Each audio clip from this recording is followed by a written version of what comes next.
বাড়িতে থাকা সামান্য উপকরণ দিয়ে আর অল্প সময়ে বানানো যায়। আজকে আমি সেরকম একটা মিষ্টি বানানো দেখাবো। মিষ্টির রেসিপিটা শেষ পর্যন্ত দেখার জন্য আপনাদের কাছে আমার অনুরোধ রইল। আর এই মিষ্টির রেসিপিটা ভালো লাগলে চ্যানেলটি সাবস্ক্রাইব করে নেবেন, পাশে থাকা বেল আইকনটি প্রেস করে নেবেন। আমি যখন নতুন কোনো রেসিপি আপলোড করব আপনাদের কাছে সবার প্রথমে পৌঁছে যাবে। আর বাড়িতে বানালে কমেন্ট বক্সে জানাতে একেবারেই ভুলবেন না মিষ্টির রেসিপিটা আপনাদের কেমন লাগলো। তো চলুন এবার আমি একটা মিষ্টি ভেঙে দেখাচ্ছি ভেতরটা কেমন হয়েছে।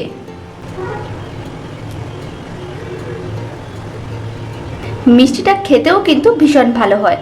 তো চলুন দারুণ স্বাদের মিষ্টিগুলো বানানো শুরু করা যাক। সিমুইর মিষ্টিটা বানানোর জন্য এখানে আমি একটা প্লেটে কিছুটা পরিমাণ সিমুই নিয়ে নিয়েছি। এখন এই সিমুইগুলোকে হাতে ভেঙে নিতে হবে আর এইভাবে ছোট ছোট টুকরো করে নিতে হবে।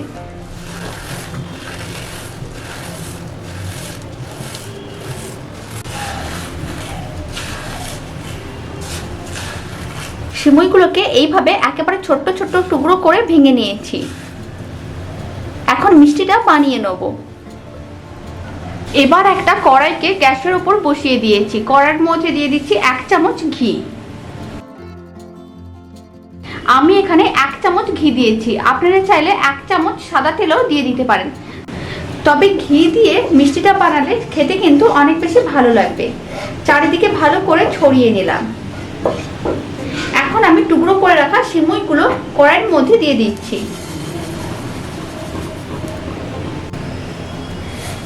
এবার সিমুইগুলোকে 3 মিনিটের মতন এইভাবে লো ফ্লেমে ভেজে নিতে হবে।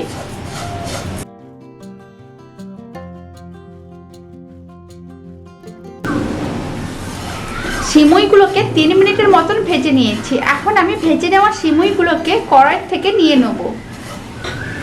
আর এইভাবে সিমুইগুলোকে ভেজে নিলে খুব ভালো একটা সেন্ট বেরোনো শুরু করে দেয়। এতে কিন্তু মিষ্টিটাও খেতে অনেক বেশি ভালো লাগে। আবারও কড়াইটাকে গ্যাসের ওপর বসিয়ে দিয়েছি। কড়াইয়ের মধ্যে দিয়ে দিচ্ছি মেজারিং কাপের 1/2 কাপ দুধ। এবার দুধটা প্রথমে ভালো করে গরম করে নিতে হবে। দুধটা খুব ভালো করে গরম করে নিয়েছি। এখন আমি দুধের মধ্যে দিয়ে দিচ্ছি মেজারিং কাপের 1/2 কাপ চিনি বা 100 গ্রাম চিনি। চিনিগুলো দুধের সঙ্গে ভালো করে মিশিয়ে নিতে হবে আর মেল্ট হওয়ার জন্য অপেক্ষা করব। দুধের সঙ্গে চিনিটা মেল্ট হয়ে গেছে। এখানে আমি দুধ দিয়ে চিনিগুলো মেল্ট করে নিলাম। আপনারা দুধের জায়গায় জলও দিতে পারেন। এবার আমি এর মধ্যে দিয়ে দিচ্ছি ভেজে রাখা সিমুইগুলো।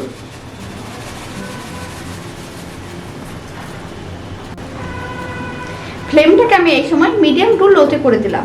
এখন খুব ভালো করে মিশিয়ে নিতে হবে।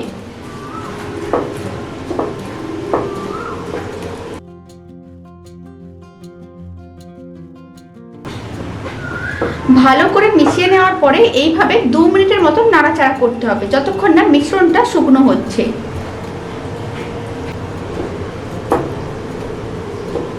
লো ফ্লেমে 2 মিনিট এইভাবে নাড়াচাড়া করতে করতে আপনারা দেখুন মিশ্রণটা কিন্তু বেশ শুকনো হয়ে এসেছে আর সিমুইগুলো কিন্তু সেদ্ধ হয়ে গেছে। আর এই মিষ্টিটা বানানোর সময় সিমুইগুলোকে পুরো সেদ্ধ করা যাবে না, তাহলে কিন্তু খেতে ভালো লাগবে না। এইভাবে কিছুটা পরিমাণ রান্না করে নিতে হবে।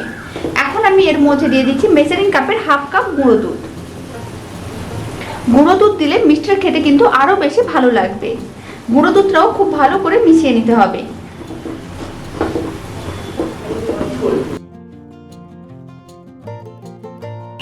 গুঁড়ো দুধটাও খুব ভালো করে মিশিয়ে নিয়েছি।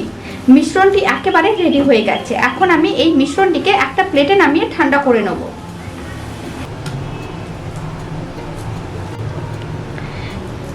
এবার মিশ্রণটাকে প্লেটের চারিদিকে এইভাবে ছড়িয়ে দিচ্ছি যাতে তাড়াতাড়ি ঠান্ডা হয়ে যায়। মিশ্রণটি আগের থেকে অনেকটাই ঠান্ডা হয়ে গেছে। এখন আমি মিশ্রণটা থেকে কিছুটা অংশ নিয়ে নেব। প্রথমে এইভাবে গোল বলের মতন করে বানিয়ে নিতে হবে। তারপরে এইভাবে একটু লম্বা করে নেব বলটাকে। একইভাবে সমস্ত মিষ্টিগুলো রেডি করে নিচ্ছি। আর মিশ্রণটা কিন্তু পুরো ঠান্ডা করা যাবে না, হালকা একটু গরম থাকবে। এই সময় মিষ্টিটা বানিয়ে নিতে হবে। আর মিশ্রণটা যদি একেবারে ঠান্ডা হয়ে যায় তাহলে কিন্তু মিষ্টিটা বানাতে অনেক অসুবিধা হবে। মিষ্টিগুলো বানানোর সময় হাতে আমি অল্প পরিমাণ ঘি লাগিয়ে নিয়েছিলাম যাতে মিষ্টিগুলো বানানোর সময় হাতে আটকে না যায়।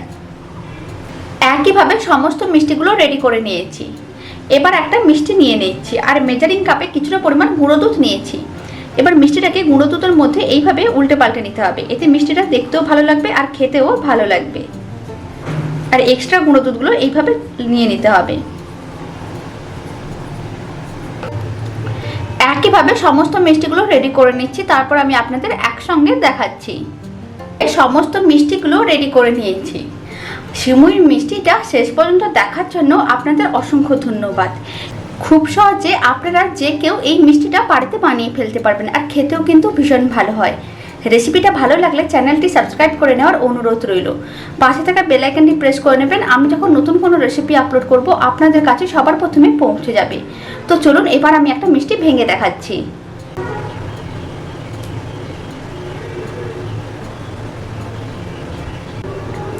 মিষ্টিটা খেতেও কিন্তু ভীষণ ভালো হয়। তো চলুন ভিডিওটা আমি এখানেই শেষ করছি। আপনারা সবাই ভালো থাকবেন, সুস্থ থাকবেন। আপনাদের সঙ্গে আবার আমার নতুন রেসিপি নিয়ে দেখা হচ্ছে।